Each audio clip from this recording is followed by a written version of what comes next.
हरे भरे खेतों और खुली हवाओं वाला चंदनपुर गांव, जहां कभी शामें चौपाल की हंसी से गुलजार होती थी। ये कहानी इसी मिट्टी से जुड़ी है और एक ऐसे लड़के की है जिसके पास खोने के लिए कुछ नहीं था, लेकिन पाने के लिए पूरा आसमान था।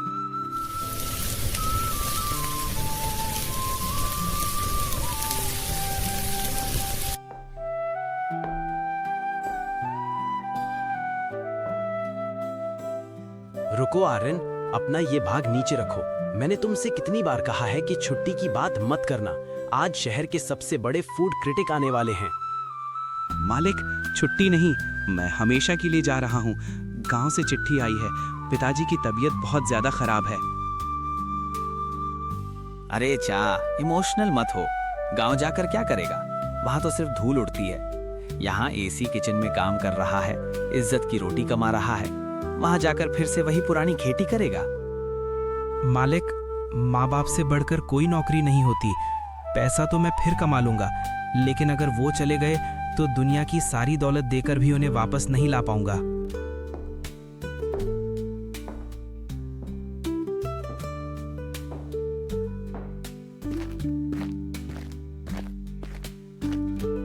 माँ, मैं आ गया। कौन?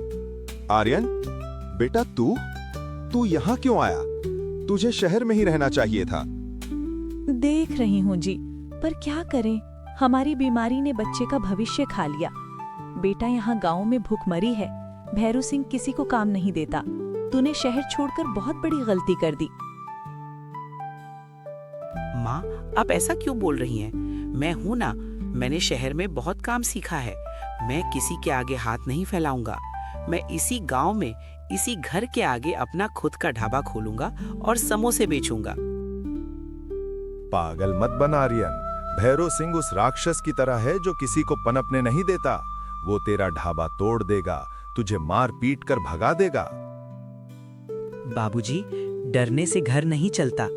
अगर मेरी नीयत साफ है तो भगवान भी उसी भैरव सिंह के सामने मेरी रक्षा करेगा। आर्यन ने हिम्मत तो दिखा दी थी, लेकिन अंदर ही अंदर वो भी डरा हुआ था। रात को जब वो अपनी पुरानी यादें खंगाल रहा था, तभी उसकी नजर एक पुराने संदूक पर पड़ी। आज खाने के लाले पड़े हैं। एक वक्त था जब दादाजी के हाथ के समोसे खाने के लिए दूर दूर से लोग आते थे। ये क्या है? दादाजी की पुरानी डायरी। पाताली समोसा, ये नाम तो बचपन में सुना था। इसे बनाने के लिए ना कढ़ाई की जरूरत है ना तेल की, बस चाहिए धरती माँ की गोद और साफ दिल। लेकिन नीचे चेतावनी लिखी थी, सावधान, अगर ये रेसिपी लालच में बनाई गई या इसमें बेईमानी मिली तो समोसा पत्थर बन जाएगा और बनाने वाला बर्बाद हो जाएगा। शायद यही मेरा रास्ता है। ना गैस चाहिए ना ओवन। ये मैं कर सकता हूँ। कल से ही काम शुरू।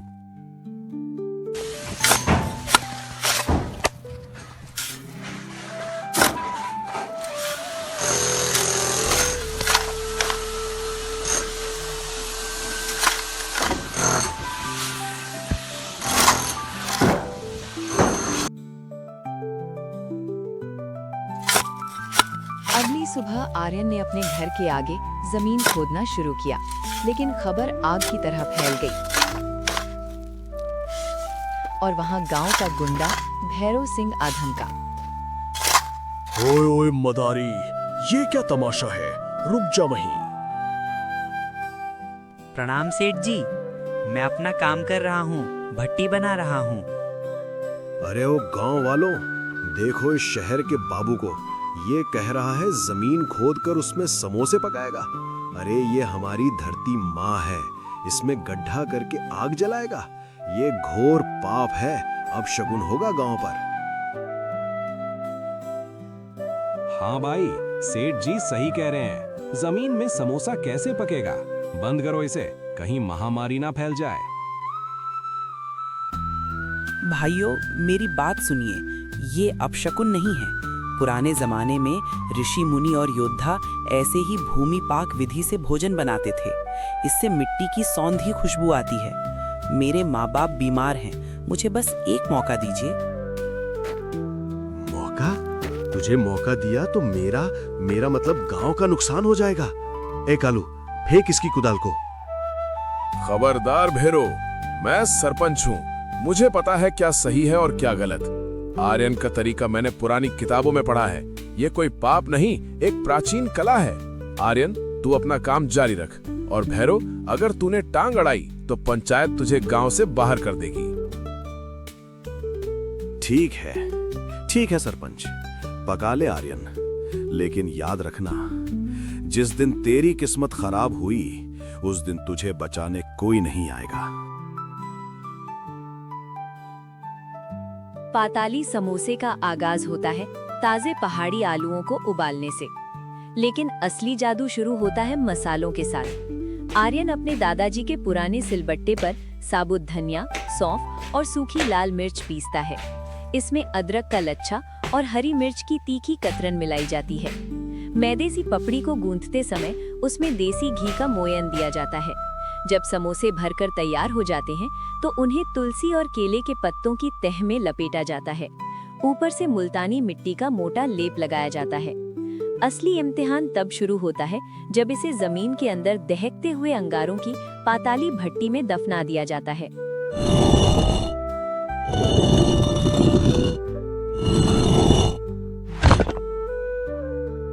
अगले 3 घंटों तक धीमी आंच और मिट्टी की गर्मी में ये समोसा पकता है। यहाँ वक्त का हिसाब ही सब कुछ है। एक पल की देरी स्वाद बिगाड़ सकती है, लेकिन सही वक्त पर जब मिट्टी का वो घोल तोड़ा जाता है तो निकली हुई सौंधी खुशबू पूरे चंदनपुर में फैल जाती है। आर्यन की मेहनत रंग लाई। पाताली समोसे का स्वाद ऐसा था कि लोग भैरव सिंह का होटल छोड़कर आर्यन के पास लाइन लगाने लगे। लेकिन ये कामयाबी तूफान से पहले की शांति थी।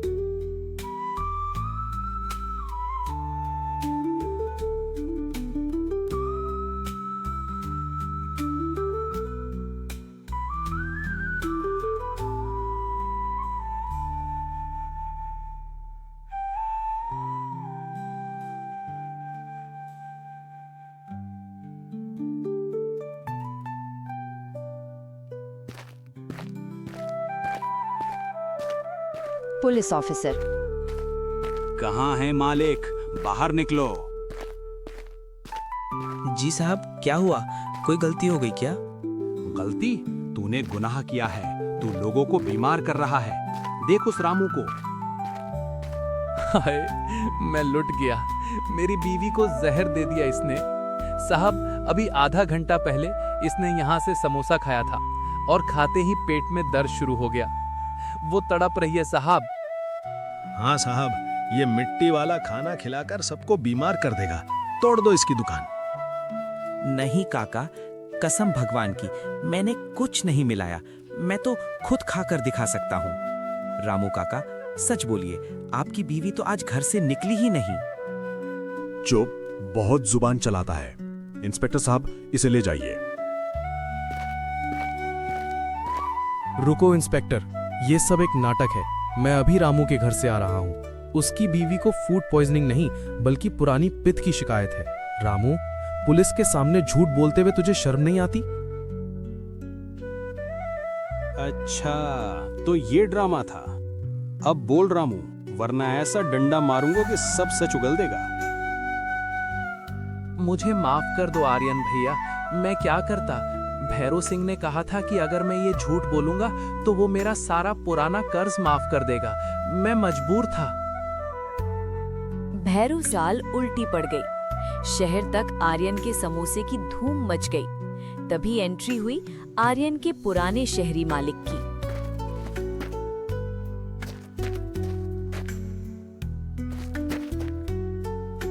आर्यन, देख मैं तेरे लिए क्या लाया हूँ।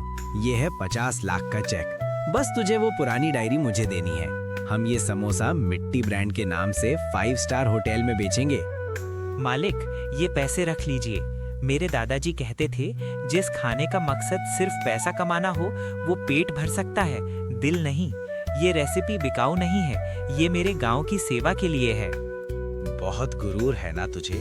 याद रखना, मैं ये रेसिपी छीन कर रहूंगा।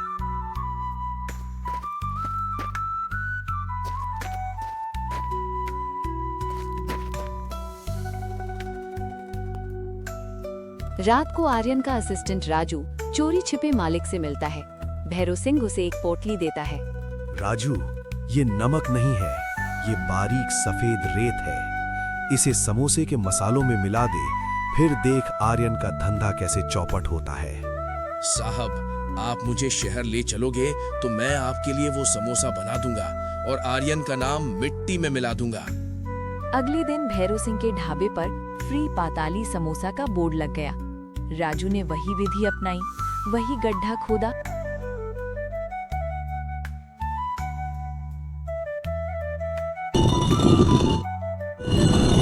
और भैरव सिंह की दी हुई रेत मसालों में मिला दी।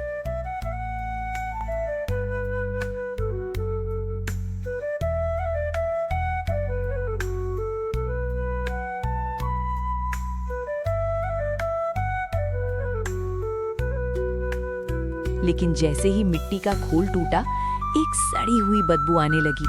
समोसे अंदर से कोयले जैसे काले और पत्थर जैसे सख्त निकले। जैसे ही भैरव ने एक टुकड़ा चखा, उसके दांतों में किचकिचाहट होने लगी।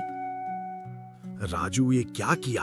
सब जला दिया, और ये क्या कचरा है इसमें? नहीं मालिक, मैंने तो बिल्कुल घड़ी देखकर टाइम सेट किया था और वही रेत मिलाई थी जो आपने दी थी।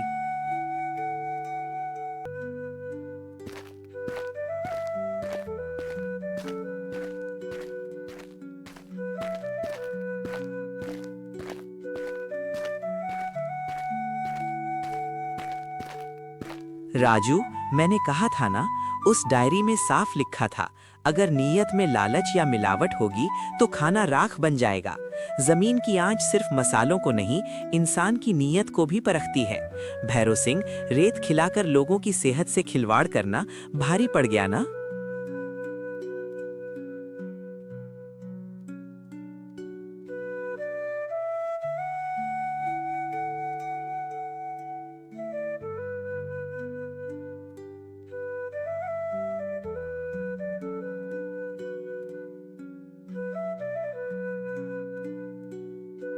दोस्तों, जिंदगी भी इस पाताली समोसे जैसी है।